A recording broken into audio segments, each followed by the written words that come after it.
የሚያርቀንም በሰማይ ቤትም የሚጠቅመንም የሚያዋጣንም ማስቀደምም ያለብን ነገር እስልምናችን ስለሆነ ለእስልምናችን ነው የምንቆመው። አንድ ሁለተኛ ስለ እውነት እንነጋገር ከተባለ እኔ 3 ደቂቃ ስጡኝና ሁሉንም ነገር በግልጽ ልናገር። ምንም የምንደባበቀው ነገር አይደለም። ስፔሻሊ 2 ዓመት ከ2 ዓመት ወዲህ ኦሮሚያ ላይ ሲደረግ የነበረው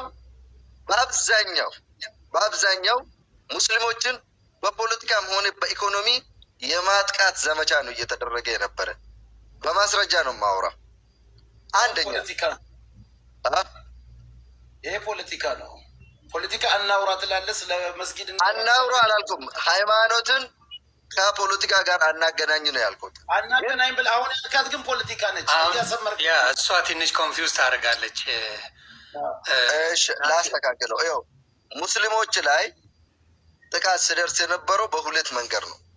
አንደኛ ከፖለቲካ ጋር አያይዞ ነው እንጂ በፖለቲካ አይደለም። ከፖለቲካ ጋር አያይዘው ዞሮ ድምር ውጤቱ ሙስሊሞቹ ነው ሲጎዱ የነበረ አንድ። ሁለተኛ ደግሞ በኢኮኖሚም ሲደረግ የነበረ ነገር አለ። ለምሳሌ ባሌ አካባቢ 2 ዓመት ህዝቡ በረሃብ ከ1 ሚሊዮን የሚበልጥ ህዝብ በረሃብ ሲጎዳ ነበር። በመንግስት በኩል ምንም የተደረገላቸው ነገር የለም። ያ ህዝብ ግን ዛሬ ያንን ነገር ወደ ኋላ ተመልሰን እንድናይ ያደረገን በሙስሊሞች ላይ ዛሬ ጥቃት ሲደርስ ወደ ኋላም ተመልሰን ሲደረግ የነበረው ነገር ኦኬ ለካት ፖለቲካ ይመስላል እንጂ ሙስሊሞችን የማጥቃት ዘመቻ ነበር እንደ ብለን እንድናስብ ያደረገን ነገር ሰሞን የተደረገ ነገር ነው። ባሌ ላይ ህዝቡ በረሃብ ሲጎዳ ያ ህዝቡ ከ95% በላይ ህዝበ ሙስሊሙ ነው። በመንግስት በኩል ምንም የተደረገላቸው ነገር የለም።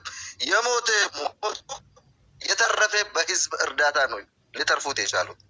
ለካ መንግስት ያኔ ዝም ያላቸው በኦሮሞነታቸው ብቻ ሳይሆን በሃይማኖታቸው እንዲጎዱ ስለሚፈልግ ነው።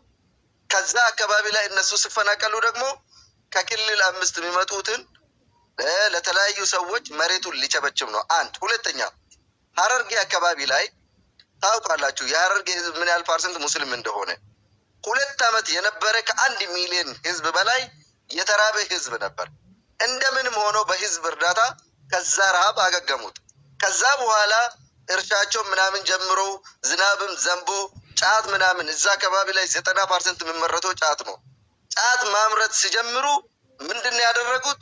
ጫቱ ሲሸጥ ከተደራጁት የብልጽግና ስፔሻሊ የኦሮሞ ብልጽግናዎች የተደራጁት ካድሬዎች አሉ። እነ ሽመልስ ያደራጁት በእነሱ መንገድ ካልሆነ ጫት የሚነግዱ ሰዎች ከገበሬም የሚረከቡ ሰዎች ትርፋማ እንዳይሆኑ ኦልሬዲ የጫት ገበያ እንዲወድቅ ነው ያደረጉት። ያ ማለት ጫት ጉዳት አለው ጥቅም አለው ሌላ ነው። ግን ህዝቡ አምርቶ ስለምጠቀምበት የህዝቡን ኢኮኖሚ ኦልሬዲ የመግደል ዘመቻ ነው ያደረጉት። ዛሬ የሀረርጌ ህዝብ ምን አይነት ሁኔታ ላይ እንዳለ ሁሉም ሰው ያውቃል። የማያውቅም ከሚዲያ ይሰማል። ሶስተኛ ወሎ አካባቢ ሂድ። ወሎ አካባቢ ምን ያህል ፐርሰንት ሙስሊም እንደሆነ ታውቃላችሁ። ወሎ ወያኔም ሲመጣ በወሎ ነው የመጣ። መንግስትም የአማራ ልዩ ኃይልም ሲያጠቃ እዛ አካባቢ ላይ ኦነግ አለ ብሎ የብልጽግና መንግስትም ሲዘምስበት በ3 በ4 አቅጣጫ ዞሮ ከአማራም ይሁን ከኦሮሞም ከማንም ይሁን የወሎ ህዝብ የተጨፈለቀው ኢኮኖሚው፣ ማህበረሰቡ፣ ትምህርት ቤት ያጣ፣ ከቤት የተፈናቀሉ ዞሮ ሙስሊም ተጎጂ እንዲሆን ነው ያደረጉት። ያ ጦር ሲመጣ ጦርነት ወሎ ምድር ላይ ነው ያደረጉት። አማራም ሆነ ኦሮሞም ሆነ ዞሮ የተጎዳ የወሎ ሙስሊሞች ናቸው። ጎንደር ላይ አይደለም፣ ጎጀም ላይ አይደለም። ጦርነቱ አቅዶበት ፕላን አድርጎ እዛ ቦታ ላይ እንዲደረግ ነው ያደረጉት። በሶስቱም አካል በአማራ ልዩ ኃይልም በመንግስትም በቲፒኤልኤፍም ማለት ነው። ሶስተኛ ወለጋ ላይ ብዙ ሰዎች አልቋል። መንግስት ኦነግ ነው የገደለው ብለው ኦነግ መንግስት ነው የገደለው ብለው በእነሱ ሁለት መሀል ማን እንደገደለ ሳይታወቅ ዞሮ ያለቀው በብዛት በፐርሰንት ብታይ ከወሎ ተፈናቅሎ ወለጋ የሰፈረ እና ከሀረርጌ አካባቢ በጁነይዲ ሳዶ ዘመን ጁነይዲ ሳዶ በሚመራ ዘመን ከሐረርጌ አካባቢ በድርቅ ምክንያት ስፔሻሊ ከሐረማያና ከተለያየ አካባቢ እዛ አካባቢ የሰፈረ ህዝብ ነው ያለቀው። እኔ ኤኬሌን ገደለው የሚል ነገር ውስጥ መግባት አልፈልግም፣ ግን ያለቀ ሙስሊም ነው። ስለዚህ ሀሳቤን ሳገባድደው ኢትዮጵያ ውስጥ ሲደረግ የነበረው ነገር አብዛኛው ፐርሰንት ሙስሊሙ ህብረተሰብ እንዲጎዳ ሲደረግ የነበረው ነገር ነው። አሁንም ደግሞ የብልጽግና መንግስት ያደረገው ሸገር ውስጥ ታውቃላችሁ፣ ስፔሻሊ ሁላችሁም የከተማ ልጆች ናቸው።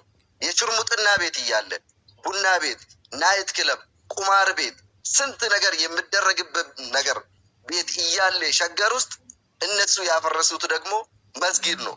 መስጊዱን ያፈረሱት አንሶ በሰላም ድምፁን ሲያሰማ የነበረ ህዝብ ሄዶ በወታደር እንዲደበደብ ነው ያደረጉት። የመጨረሻና አንድ ደቂቃ ስተኝና የመጨረሻ ሀሳቤ ደግሞ በፖለቲካ በኩል ደግሞ ምንድን ያደረጉት በኦሮሞ መካከል የኦሮሞ እስላምና ክርስቲያን መካከል ያ ነገር እንዲፈጸም ወይም ደግሞ ችግር እንዲፈጠር አደረጉት። እንዴት?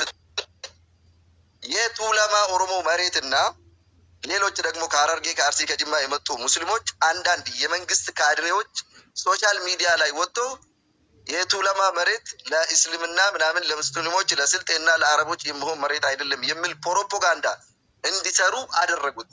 መንግስት ከዛ በኋላ አንደርስታንድ ያን የመንግስት እንትን ሴራ መሆኑን አንደርስታንድ ያላደረጉ ሰዎች ሚዲያ ላይ ወጥቶ የቱለማ የአርሲና የምናምን እያሉ ክርስቲያን ኦሮሞ ክርስቲያንና ኦሮሞ ሙስሊም እያሉ ሚዲያ ላይ እርስ በእርስ እንድጣሉ ነው ያደረጉት። ይሄ ሁሉ ነገር ከመንግስት የተነሳና መንግስት አውቆ ህዝበ ሙስሊሙን በኢኮኖሚም በፖለቲካም በሞራልም እንዲሰበር ያደረገው ነገር ነው ለማለት እፈልጋለሁ። አመሰግናለሁ።